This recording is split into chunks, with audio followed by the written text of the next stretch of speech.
reaction on the case, but I know it's Magical Drop. It was originally released in the arcade like most games I review seem to be, and this was designed for the Neo Geo. Well, we've been treated on the Sega Saturn to a version as well, released solely in Japan. The Saturn version is the version I'll be concentrating on.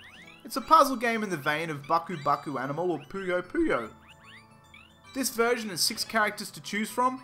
I mean, there's probably a story here, but I'm a little rusty on Japanese. The Magical Drop series was originally owned and developed by Data East, who have since gone bankrupt and is now owned by some Japanese company called G-Mode. Yeah, I have no idea who they are either. Maybe if Data East was still around, we could have a few more sequels than we got for the series, although I'm not sure how much further you could have gone with this, but I'm sure when I review the sequels it will prove me wrong. Presentation is pretty good. I don't have anything outstanding to say about it apart from the fact that the menus don't mean anything to me because my Japanese is as good as my game playing ability. I've no idea why, and feel free to elaborate if you think you know why, but for some reason the presentation reminds me a bit of Clockwork Knight. The layout is practical, which is another word for functional, but I didn't want to sound like I'm repeating myself. I'm not sure what the angel on the main menu is all about. I sure hope if I play enough of these games, things like that will make itself obvious to me. Graphics are pretty damn nice if I could sit long enough to enjoy. So much happens on the screen all the damn time, I couldn't sit there and go, ah, that's a nice job they did. No. The backgrounds remind me of Pang from the CPS arcade machines, but not as good. I played it on emulation a long time ago, again, not really sure why. The animations are nice and everything flows well. I would say something like, if graphics are terrible in a simple puzzle game, it has bigger problems. But I've already reviewed 1 or 2 that have, so something better than that is a positive step. The music is excellent.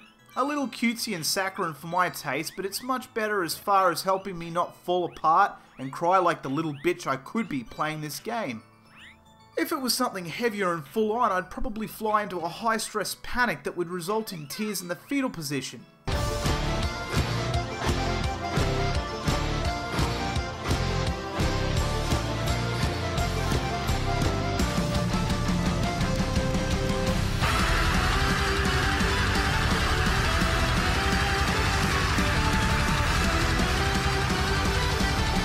The smack sound of the blocks clicking together is quite satisfying, coupled with the little ding sounds of the blocks disappearing.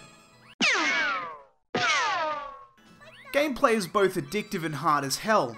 Playing it on the suggested level 3 made me angry to begin with, followed by tears, followed by angry tears, followed by a quick Google search on what the fuck I'm doing wrong. Turns out I'm just a shit player and I need to get better. The better strategy is, wait till it builds up, then fuck your opponent so hard that you tear him a new one. I spent the first 20 minutes getting my ass whooped. And when I reminded myself the games back in the 90s didn't hand you the ending and didn't play like a movie and they were more like a challenging game like it damn well should, I persisted.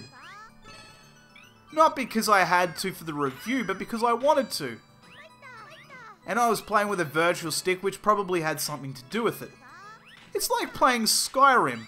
You know, I'll just play for an hour. And it's morning. Time to go to work. And even by the end of this, I was getting pretty frustrated at my progress.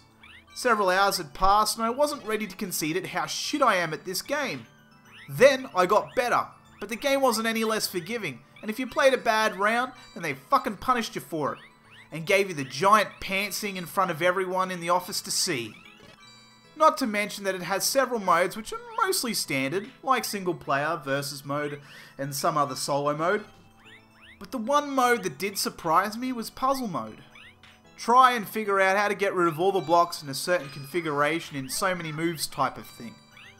I'd show you what that was like, but I was so embarrassingly bad at it that we'll just stick to the main game, which I was also pretty fucking dreadful at too. The lasting appeal depends on how great you are at this game. I can't be sure, but I'm going to guess that the sequels are better than this, and that's another consideration. If you're great and the sequels are better, once you've finished climbing this mountain, you'll never come back. But if this game had something unique that was not in any of the sequels or versions, yeah, you'll be back. there is plenty of challenge here.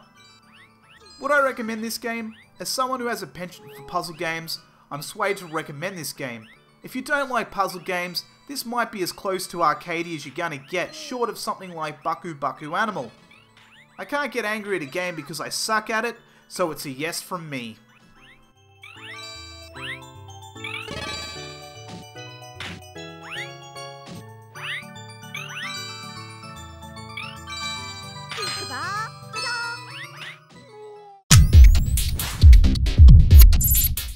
As always, thank you very much for watching. Click on the TV to see the last review, and click on the name underneath the television if you'd like to subscribe.